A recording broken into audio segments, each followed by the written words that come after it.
Michael, brother, you're a tough act to follow. It's a pleasure to be here, and it's an honor to serve. For those of you that don't know me, I'm just a poor Okie kid from Eastside Portals, or Podunk, Porterville, as some people in Sacramento have told me. I love that you shared Jonah. Because I tell people all the time, they're like, why do you do this? I didn't really want to do it. I just kind of felt the calling and kind of got slapped around to do it, and here we are. I joined the military my senior year in high school. I signed up. My older brother was a West Point graduate, and I was kind of the screw-up, had to do adult school to get through high school. And so I joined up in the Guard. I was at basic training on a road march in Fort Sill, Oklahoma, when 9/11 happened. We thought the drill sergeants were trying to pull a prank on us. You know, the walkie-talkies go off and they start yelling, and you figure they're up to shenanigans. But all of our lives changed that day. I ended up serving 2 deployments to Iraq. I turned 21 on my first one. I was a Mark 19 gunner. For those of you who don't know what that is, it's a fully automatic grenade launcher.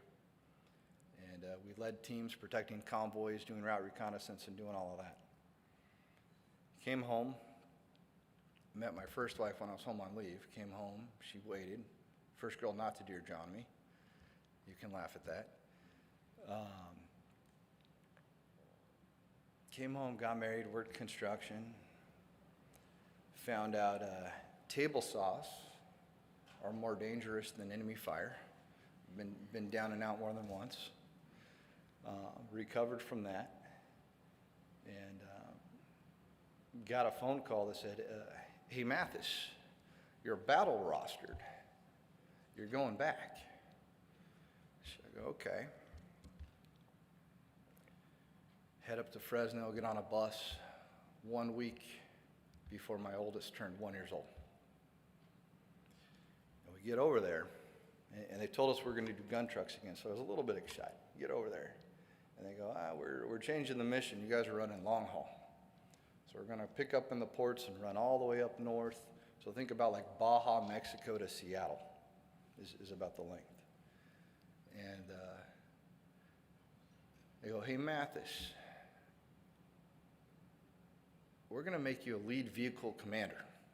I was like, I don't want to be a lead vehicle commander. For those of you that don't know, that's the guy that's at the very front, right? You get like 60 big rig trucks, and you got one in the front that's got to navigate all this stuff. And in the military, we call it bomb bait, because you're the one looking for the bomb, and you're going to find it one way or another. And I ate 2 roadside bombs, got hit twice, and came home and went through some really tough stuff. How many of y'all ever heard of the stories, the guys that end up like in a Walmart parking lot, and they kind of come to and they don't know how they got there? They just kind of zone out. I was that guy for a while. And went through some stuff with the marriage, and had a suicide attempt. And thankfully, through faith and family, we got through it. Started going to the VA, started college, had a couple of professors. Everybody's got that teacher, that professor, right, that's like, hey, you, I got something for you. I see something in you. And they got me involved in a veterans club. And I was like, dude, I'm trying to go to school. I'm trying to do better. I'm trying to, be a father, be a husband. And got involved. We started going to all these meetings. What do veterans need on college campuses? You get all these bureaucrats come in, and they promise. Anybody that's been in a government meeting, don't they promise a lot of really good things? But they don't deliver. So I asked my professors that knew better, I go, what kind of degree do I need to get? So when we have these meetings, and they're promising us all these sunshine and rainbows, what degree is there where you put it black and white, and you can hold their feet to the fire? What degree does that? And they go, you need a degree in public administration. I was like, hang on, time out, what is that? I was like, I know doctors and lawyers and cops and fire, and I'm a dumb Okie from Porterville, what is that? And they go, you need to go talk to Professor Hargis. He's the history professor that gave me a B+ instead of an A-. And I didn't want to talk to him, but I did. And I learned what it is. And these are the guys that all the laws and everything else passed. This degree deciphers what all that means and how to get that. So I go on to Fresno State, and I get involved in more veteran affairs, get involved with congressional members and more politics and these things, and do the Kenneth Maddie Scholarship there and learn his legacy about being bipartisan and working with everybody. And then I graduate, and I take some time off, and Connie Conway had turned out and the seat had opened up, and I got this feeling that after some stuff that I needed to throw my hat in the ring. And it was a crowded field, and I didn't have all the money or anything else, and we just worked and worked. We learn through faith. We don't win with faith alone, but we got to do works and deeds. Amen? You got to put in the work. You got to do the right things, and you get it done. And I've been able to do that. And, you know, when we talk about these things, when Shannon talks about Sacramento, she's not joking around, folks. There is evil up there. When they talk about how they are pro-choice, every year on the assembly floor, they do this. It's like a whole ceremonious thing these people do about being pro-choice. And my son, who's asleep down here, my sweet twins, there's a little story I share, because Buffy Wicks, who's the author of a lot of these horrible bills, she always gives this story, and she's so proud of it. She gives her story about her first abortion she had. And so to counter that, I go, you know what, you might be pro-choice, but I choose life. And let me tell you the story about why I choose life. That little boy right there, these twins, we found out in vitro that Jefferson had spina bifida.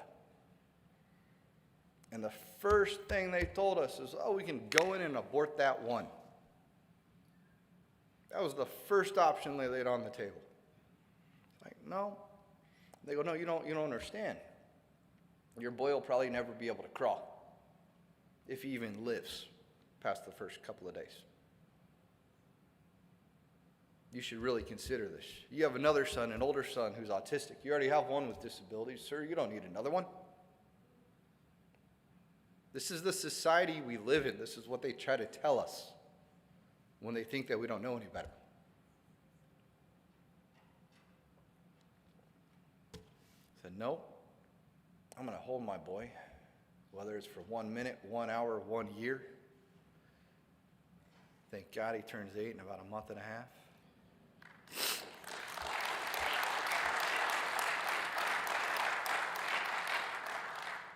I'll tell you, and he didn't walk right away. It took a couple of years.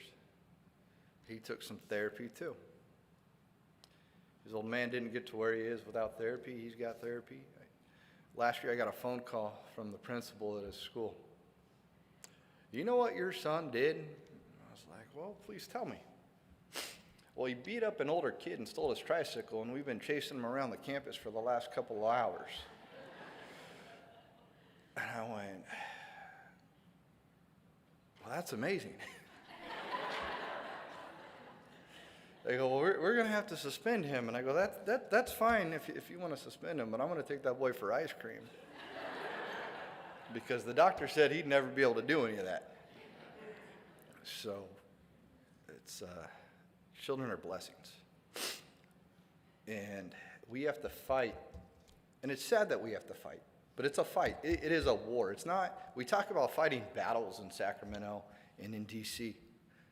We are at war for the fabric and the sanctity of what we are taught in church about our families, about putting Christ first in our lives.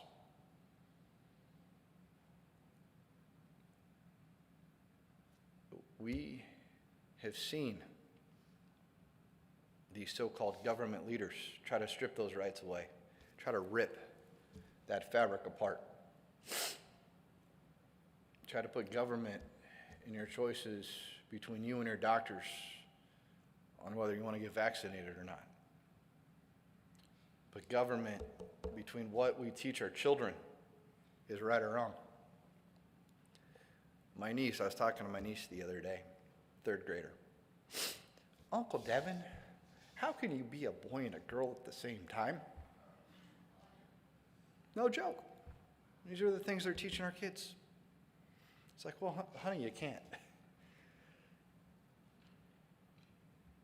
We have to stand up to these things.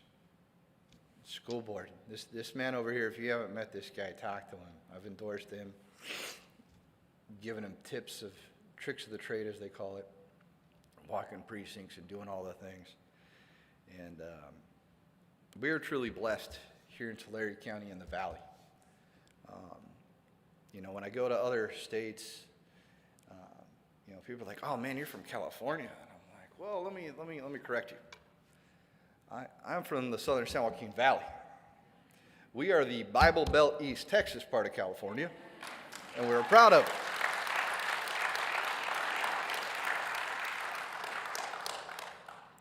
Y'all may not know that we have more churches per capita down here than anywhere else in the state. I think Mike's right. The revival starts here. It starts with us standing up.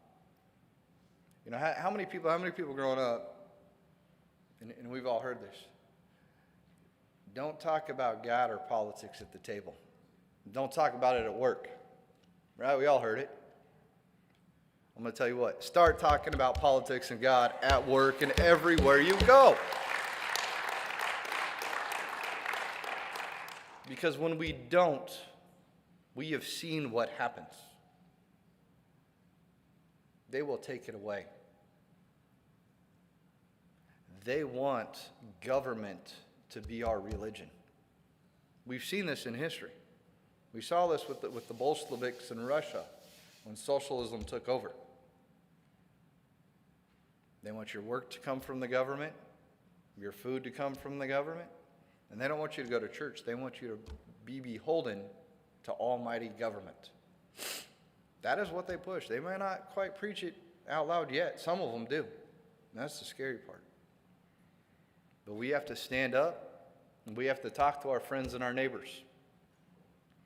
How many of y'all talk to your friends and your neighbors about elections, about politics, about what is happening in our society? You need to. You need to talk to the people at work. And I'm not saying you walk in there and you do the, "Hey, my name's Devon Mathis. Let me talk to you about politics." Listen to them. How many of y'all heard them complain about something going on? Right? They'll talk about the gas prices. They'll talk about how our electric bills have tripled. They'll talk about how unsafe they feel just going to the store to pump gas. When they talk about it and they bring it up as your opportunity to talk about what is happening. Because this is not what, for all of us, not, Shannon Mission, we raise our right hand to swear an oath to protect and serve foreign and domestic. When I first ran, I got asked, what made you want to run for office? And, besides the promptings, I didn't go to war for this. I didn't go to war to come home. I got home in 2008. To come home to one of the worst droughts in the record books, to a recession, into a government takeover of the fabric of our lives.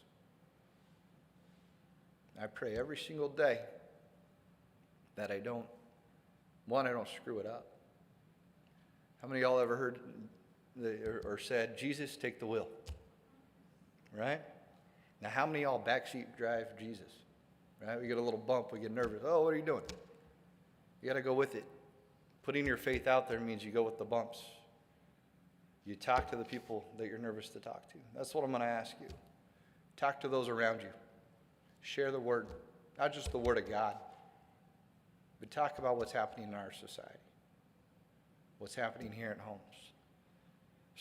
I appreciate all of you supporting us today, Pastor, for having us out here to talk, to have the conversation.